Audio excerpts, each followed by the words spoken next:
Hey guys, good morning. Thank you so much for tuning in. My name is Josh.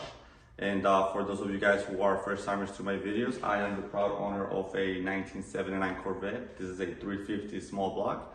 And today I wanted to give you guys just an update on some of the problems that the car is going through right now. I actually took the car to a shop. A friend of mine has a couple of Corvettes, and they have a shop where they work on a couple of these cars, or GM cars. And I decided to take it. I figured, just diagnose the car, see what's going on under the hood and what's going on under the, the fiberglass body to see, if there's anything that I need to fix immediately. So yes, apparently there's a couple of issues that the car has right now. And for those reasons, the car hasn't been driven quite as much. I still drive it on the weekends. I might drive it, actually next weekend I might drive it. This weekend I'm heading out of town with a couple of friends. But maybe next weekend. So there are a few issues, and I wanted to discuss that with you guys. Also kind of give you guys a ballpark pricing of what owning a car like this one and what some of those issues may cost you, because these are very common problems with these Corvettes.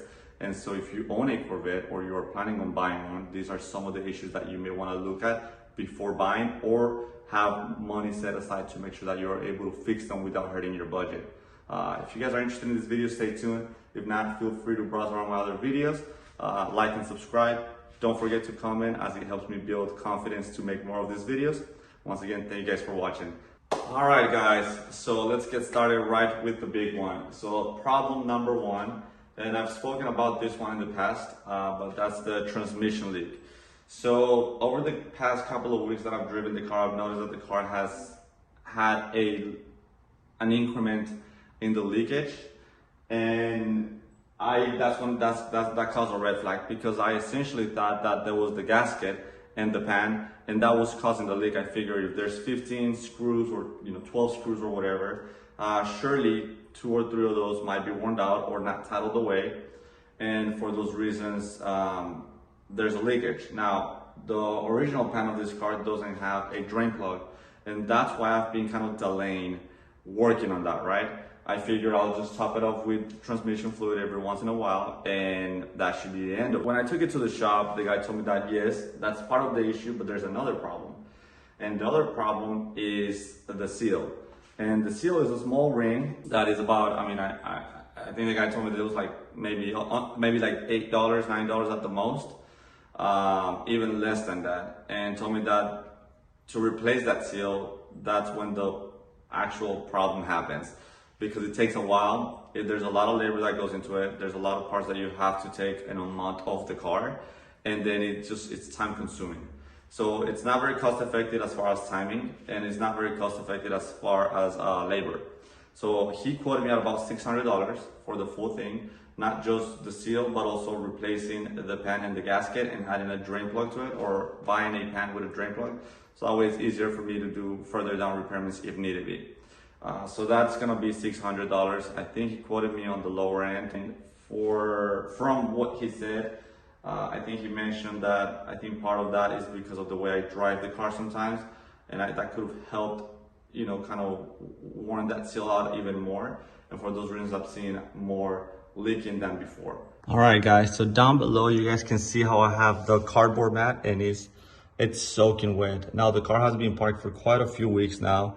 But as you can tell, the pan has a couple of dots there, transmission leaks. I don't know if that translates to the video, but there's a leakage in there. The guy told me that there's a leak on the pan, but obviously there's a leak above it. And it's kind of hard to point out, but there's definitely a leak, and this is why it's causing so much leakage as I drive. All right, guys, now problem number 2, and that's the air conditioner. So I figured in my own head that adding Freon to the car would make it better, and to a certain extent it did, right? I used the right Freon that was recommended for this year, and I used the right amount of Freon with the measurement and everything. However, I didn't consider the fact that maybe this car had not had Freon in years, or maybe it was over the limit of Freon, or I didn't consider any of those variables given the fact that this is a 4-year-old car, and I just added the Freon. So like I said, the car started cooling down a little bit, but I think I ended up doing more damage to it than what it was previously. So now the Freon spins, the Freon machine or the Freon component, it works and it's spinning. As previously it wasn't doing anything, so that's why I figured there was no Freon. But now it's not cooling down as much anymore, and I'm having another very odd issue with it. So when I drive normally without the AC and I come to a complete stop, the car stops, and it might want to go, you know, forward, like a normal car would. However, when I turn the AC on, the car almost kicks in at maybe, I want to say maybe 10 to 12 miles per hour. You just want to go. And so I spoke to the mechanic, and he seems to believe that there's a tuning problem, one. There seems to be a carburetor problem, 2, and there seems to be an AC problem, 3. So that's one particular problem with 3 other problems.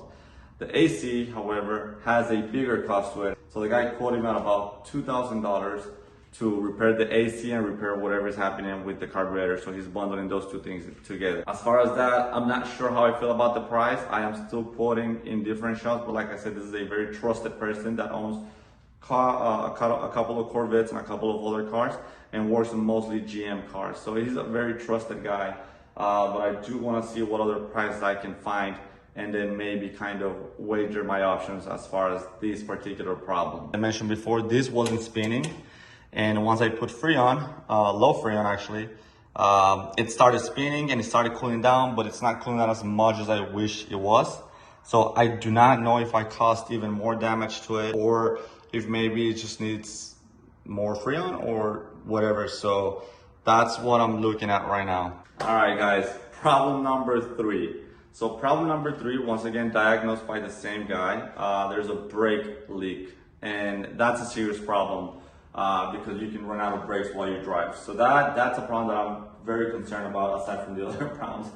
But yeah, there's a brake leakage, particularly on this tire. Now the brake leakage is nothing too crazy. It's nothing too bad. It's not leaking a lot. There's definitely a leak. When we removed the tire, it was humid and it was wet and whatnot. Obviously he used his mechanical terminology for everything, which I do not know. I'm not a mechanic, but there is a brake leakage to that. So that is another issue. He said that it might just be as simple as replacing one of the hoses that go through the braking lines, or it might be something bigger. So for that, he's quoting me at around $300 to fully diagnose and do the service on what's happening. If there's any further cost associated with that, he is going to, you know, tell me the price, the ending price for it. Guys, this is the brake fluid leakage that I have, and I do see some leakage over here dropping into the floor. The guy did mention that that has to do a lot with the brake fluid here. I don't know if you guys can see that part, but yeah, correct me if I'm wrong, but the guy mentioned that this is part of the brake fluid problem, and that needs to be repaired. There's a leakage here. Now, before I conclude this video, I did wanted to mention 2 more things. This is kind of a bonus round. And these are 2 more issues that the car has that I'm going to kind of fix myself, as I feel pretty comfortable doing it. So one, the vacuum lines. So one of the pop-up headlights is not going up quite as fast as the other one. There's a bit of an unevenness there, and that means that there's a vacuum leak. So when these cars were made, there were no electronic pop-up headlights, so they use vacuum lines. That means there's a pressure that goes into the lights to open them up, and that pressure goes from the engine. So you're essentially using the engine to get those headlights up. When there's a vacuum leak, that means that there's not enough power going from the engine as far as pressure into the headlights to open them up. Now, this is a fairly common problem, but it could be a bad problem. When I spoke to my friend at the shop, he said that might have been one of the vacuum lines is clogged, they're old, there might be cracks in them, and for those reasons, one of them is not working as precise as it should. But for those reasons, I'm going to go ahead and fix that myself. I've already ordered the parts, and I bought the vacuum lines from Corvette Central. They run me about $200 for the whole set, and it should be here within the next week. So we might be doing that install ourselves, and recording it while we're doing it to make sure that you guys are able to see exactly what we're looking at. So I will keep you guys updated. All right, guys, we are at our last issue, and I'm so happy for you guys to be with me in this video. I could not thank you guys enough for your support. And so for those reasons, I'm continuously improving on these videos. Hopefully you guys like what I'm doing. But with that being said, let's get to the last issue. So the gauges, both the center gauges and the main gauges, they do not show any LED or very dim LEDs or lights, if you will. They're not bright. The clock doesn't work aside from that, but I want to replace that, as I want the car to be bright at night. And I have gotten an install code aside from the product itself. So the LED full kit comes out around $600, and I will put the link below for you guys to see it. All right, guys, so thank you so much for sticking with me till the end. I just wanted to do a quick summary of everything that's happening with the car right now. So we have transmission leaks, we have a brake fluid leak, and then we have an AC problem. Aside from that, we also have the pop-up headlights problem, which is a vacuum line system, and then we have the gauges. Totally, if I'm doing the rough math on this one, and I'm not the most amazing guy at math, I think we're looking at about $2,800 worth of repairs. This is counting labor and pretty much everything associated with it. I'm actually adding a little bit of an extra cost to the brake lines. But as far as that, we're looking at about that amount. Urgent matters, about $2,000. The rest is probably the vacuum lines, which I've already purchased, and then the center console and the gauge cluster lights. So those are the problems that the car is showing as of right now. Aside from that, the car seems to be doing pretty well. Brakes are in good shape, tires are pretty much brand new, and the rest of the car seems to be doing well. Now, if I may give you an advice before buying for a car, and I know I always linger back to this, is make sure you do your homework before buying a car. I did my homework, but I wish I could have studied just a little bit more about what it takes to take care of a car like this one, but specifically a 40-year-old car. As it does make a difference from a newer version car to an older. You might be thinking, yeah, it's a lot easier to work on the engine, because it is, but you're also dealing with problems like leakage, vacuum systems, just those problems that nowadays are not quite as prominent on newer cars. So I definitely would like for you guys to do your homework. But other than that, that's all the problems that I have. So hopefully we'll keep it to that. And hopefully I don't need to make a video next time talking about 5 more problems that the car gave me. To conclude, I do want to thank you, all of you guys, for making this little channel, grow just a little bit more. And it is a tiny channel compared to some other ones that I've seen. But the fact that you guys are constantly giving me feedback and kind of wanting me to do these videos more just gives me the boost and the energy and the confidence to just sit in front of the camera and talk to you guys about the things that I'm dealing with my car. And for those reasons, I just wanted to thank you.